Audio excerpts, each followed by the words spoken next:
सत्कारयोग सात संघ जी, राधा स्वामी जी। संघ जी, आज 6 मार्च दिन शुक्रवार को दिल्ली के भाटी सेंटर में बाबा जी ने दर्शन देकर संगत को निहाल कर दिया। आज सत्संग प्रारंभ होने से पहले स्टेज पर 2 कुर्सी लगाई गई थी। संगत जी, जैसा कि हम सभी को पता है कि जब भी बाबा जी महाराज जी दर्शन या सवाल जवाब का सेशन करते हैं तो स्टेज पर 2 कुर्सियां लगाई जाती हैं। संगत जी, आज बाबा जी महाराज जी ठीक 9:20 पर स्टेज पर आ गए और उनके तुरंत बाद हजूर महाराज जी भी आ गए। जैसे ही संगत ने बाबा जी महाराज जी को स्टेज पर आते देखा, संगत काफ़ी भावुक हो गई थी। वह कई सत्संगी भाई बहन तो रोने भी लगे थे।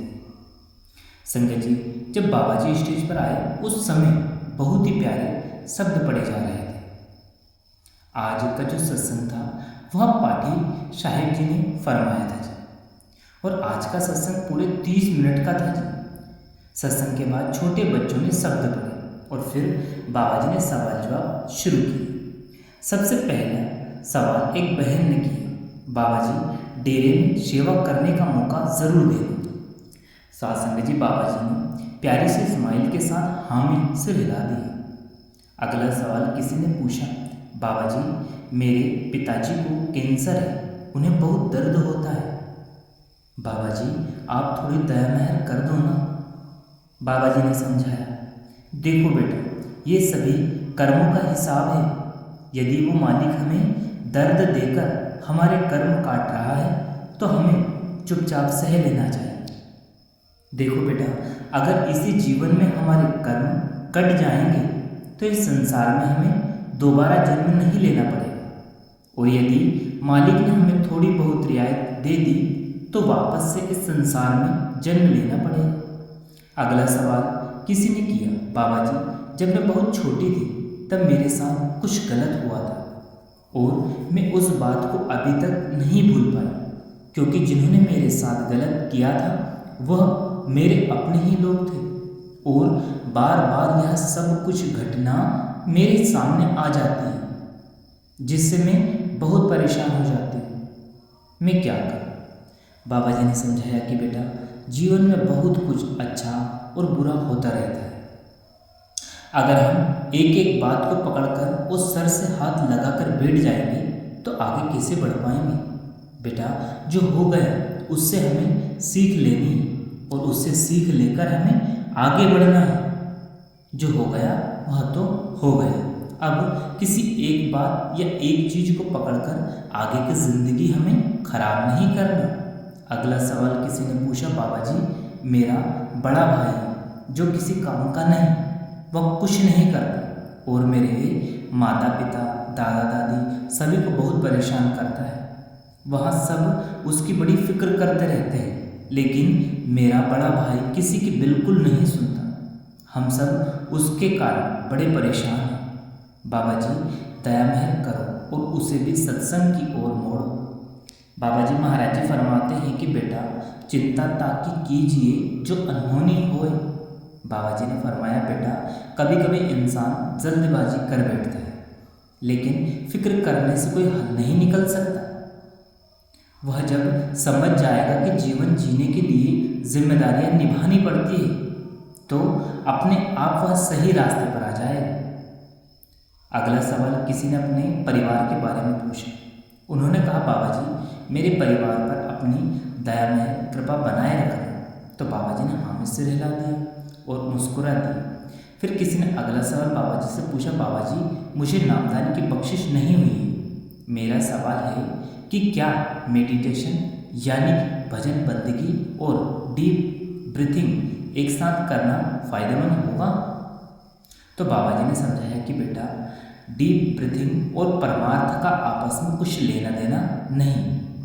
डीप ब्रीथिंग एक प्रकार की योगा है जिससे शरीर स्वस्थ रहता है, लेकिन परमार्थ के लिए हमें भजन बंदगी करना ही होगा। और अगर भजन सिमरन के वक्त हम डीप ब्रीथिंग करेंगे तो भजन सिमरन भी नहीं हो पाएगा। फिर अगला सवाल किसी ने पूछा, बाबा जी जिनको नामदान नहीं मिला क्या वह किसी एक लफ्ज़ को पकड़कर ध्यान में बैठ सकते हैं, क्या ध्यान कर सकते हैं? तो बाबा जी ने फरमाया कि बेटा, जब तक नामदान नहीं मिला तब तक हमें भजन सिमरन नहीं करना है, कोई जाप नहीं करना है, क्योंकि अगर हम नामदान से पहले किसी लफ्ज़ का जाप करने लगेंगे तो कल को नामदान के शब्दों को हमारा मन पकड़ नहीं पाएगा। क्यों? क्योंकि मन पहले से उन लफ्ज़ों का आदी हो चुका होगा जिनको हम नामदान से पहले जपेंगे।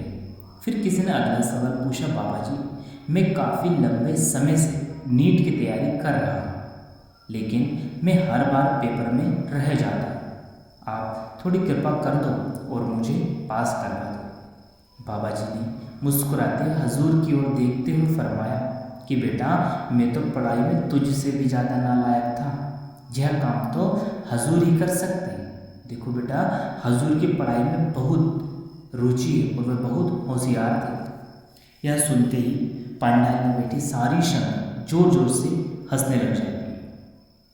फिर किसी लड़के ने बाबा जी से कहा, बाबा जी मैं अभी टीन एज में हूँ और मैं भी भजन सिमरन करना चाहता हूँ।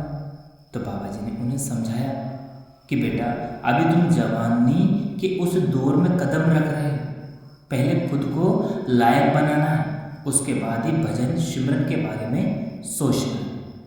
देखो बेटा, हमें इस मार्ग में कोई जल्दबाजी या देखा देखी नहीं करना। तो सासंग जी, आज बाबा जी महाराज जी ने दिल्ली के भाटी सेंटर में यह सवाल जवाब किए थे।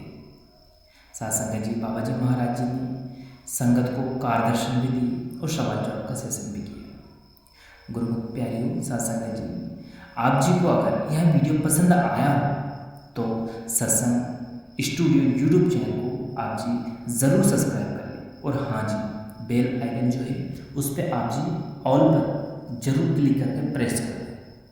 आप ऐसे ही बाबा जी महाराज जी के सवाल जवाब सत्संग के वीडियो देखना चाहते हैं, सुनना पसंद करते हैं, तो वीडियो को एक लाइक ज़रूर करें और शेयर करना ना भूलें और साथ में कमेंट बॉक्स में राधा स्वामी लिखकर चैनल को आप जी सब्सक्राइब कर लें, जिससे कि आपको हर एक लेटेस्ट अपडेट मिलती रहे। अंत में हम आप जी से बस इतना ही कहना चाहते हैं, बाबा जी महाराज जी आप सभी पर मेरी कृपा बनाए रखें, आप जी खुश रहे, मस्त रहे और अपना अपना भजन सिमरन समय के साथ करते रहे। अंत में आप सभी को प्रेम भरी राधा स्वामी जी। फिर मिलेंगे आप जी से किसी और वीडियो, तब तक आप जी अपना और अपनों का ध्यान रखें। अगर वीडियो पसंद आया तो एक लाइक, शेयर और कमेंट में राधा स्वामी लिखना बिल्कुल ना भूलें। तो हम फिर मिलेंगे आपसे किसी और वीडियो में। शुक्रिया, टेक केयर, राधा स्वामी जी।